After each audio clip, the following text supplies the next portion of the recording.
యెహోవాను స్తుతించుడి. ఆకాశవాసులారా యెహోవాను స్తుతించుడి. ఉన్నత స్థలముల నివాసులారా ఆయనను స్తుతించుడి. ఆయన దూతలారా మీరందరూ ఆయనను స్తుతించుడి. ఆయన సైన్యములారా మీరందరూ ఆయనను స్తుతించుడి.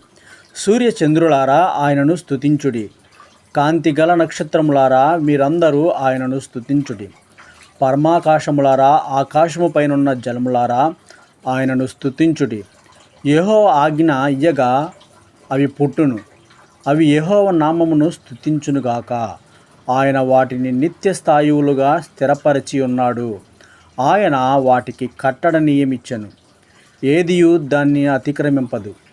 భూమి మీదనున్న మకరములారా అగాధ జలములారా యెహోవాను స్తుతించుడి.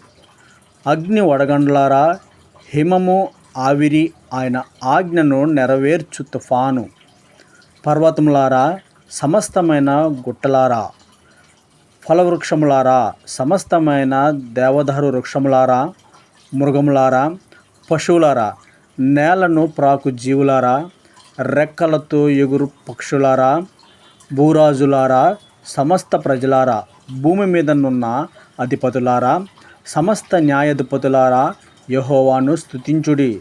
యవనులు కన్యలు వృద్ధులు బాలురు అందరూ యెహోవా నామమును స్తుతించెదరుగాక. ఆయన నామము మహోన్నతమైన నామము. ఆయన ప్రభావము భూమి ఆకాశములను పైనున్నది.